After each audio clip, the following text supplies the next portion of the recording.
If you're lucky enough to have over $2 million in a retirement portfolio, you're probably wondering, well, how much can I live on in retirement?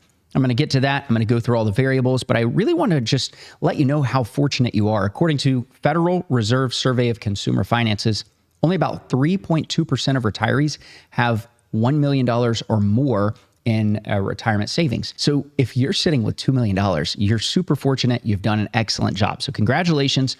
Don't feel broke. That seems to be a common concept with people who save for retirement and then start to live in the retirement years and have a couple $1 million. They say, well, I don't have any income coming in. I feel broke. No, you're a multi-millionaire. So you're doing great for yourself.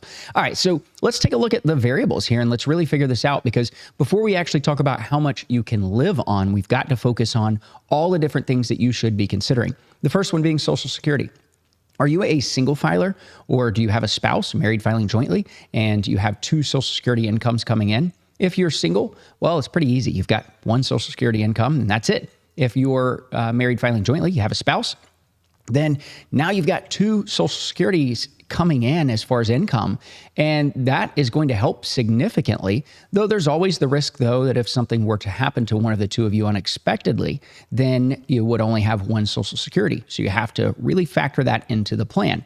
Also, when it comes to this, it's really how much you're going to get in Social Security, because there are such broad ranges there. If we were taking a look here at the maximum Social Security retirement benefits payable for 2024, the max, if you are at full retirement age, is $3,822.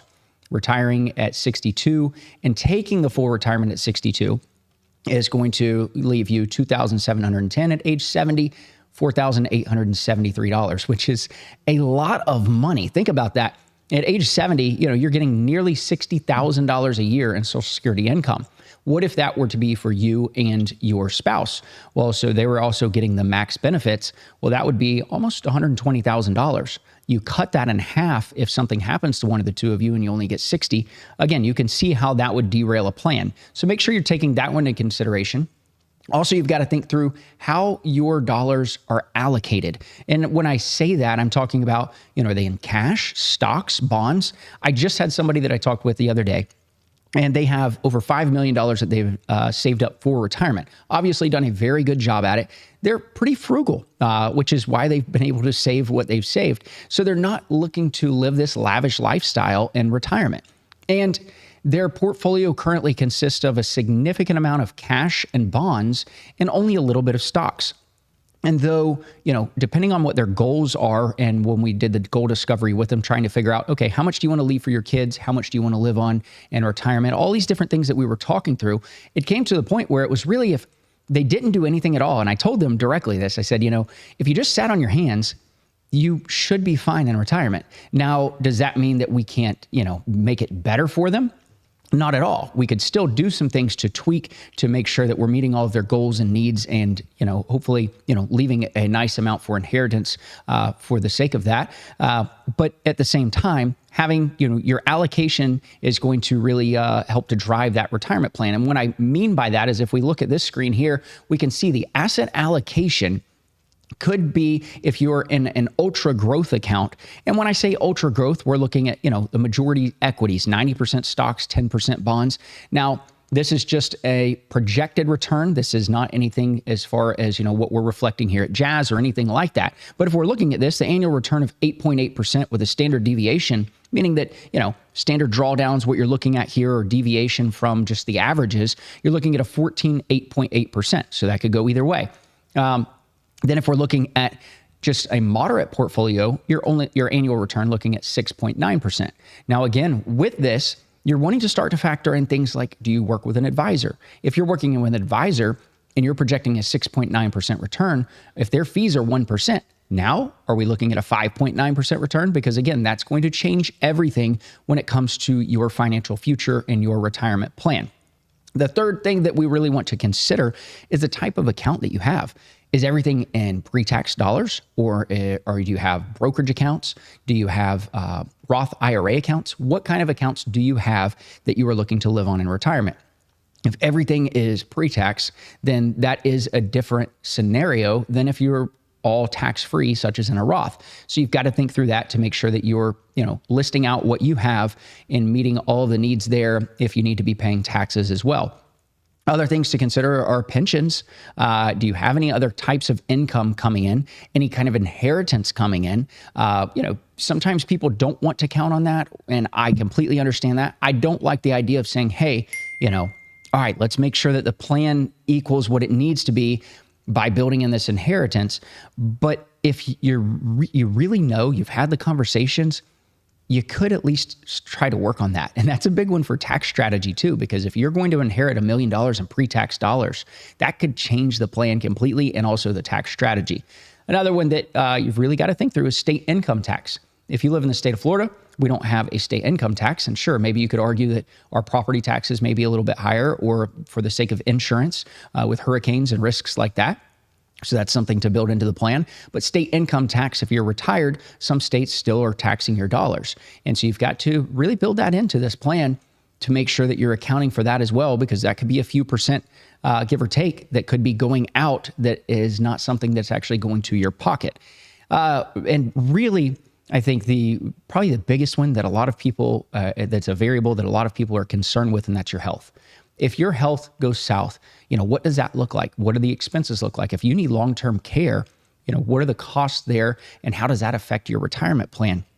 If you're looking at, a joint plan, and it's you and a spouse, what happens if one spouse needs long-term care? You can't care for them. And then now you're sitting on the sidelines and having to shell out all of your dollars to that long-term care. So those are different things that you really want to think through. All right, so now that we've kind of talked through this a bit, let's actually just take a look and let's look at an actual plan. I've changed some names here just to give you an idea, but this is just the startup of what we started with somebody who was at the age of 60, comes in to work with us. We've got Steve Gates and Melinda Jobs. You see what I did there? And so with both of them, they're age 60. They've got, income coming in. What is their income? They're going to have Social Security of $2,900, and that is going to be starting at age 67. That will be for Steve. And then for Melinda, we will actually have half of that. So she's going to get half of what Steve is receiving there. If something were to happen to Steve, it would bump up and she would get that. If something happened to Melinda, nothing changes there. Steve would just continue to get his. As far as goals go, again, they both retire at age 60. Retirement expense, we're going to start with $7,500 monthly. Now, when I say that $7,500 monthly, there's a lot of other things that are in this plan, though. So we're not just looking at just their monthly expenses. They have healthcare. Well, we're looking at national average healthcare, $6,092, though retiring at 60 is going to be a game changer for these people, because if they don't have any other employer plan that they can jump on and keep healthcare costs low, they're going to now have to look to the marketplace or some sort of other healthcare. If they're doing that, depending on how their investments are allocated, that could mean that they could be pulling all pre-tax dollars, have a high income, and that would put them in a point where they're potentially paying a significant amount of money for healthcare in the early retirement years. So that's something they want to consider. Long-term care, as I had mentioned, last 2 years of the plans, what we have built, this is for, in-home care. So this is if somebody were to be coming in to help care for them.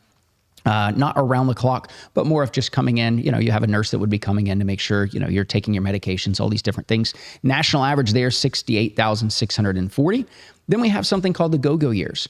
And so we could sit here and say, well, here's cut and dry what it's going to be, but there's a lot of things that could happen in retirement. And what a lot of people want is to say, okay, I want to meet my basics here with monthly expenses. And then we want to build in the go-go years or the vacation times.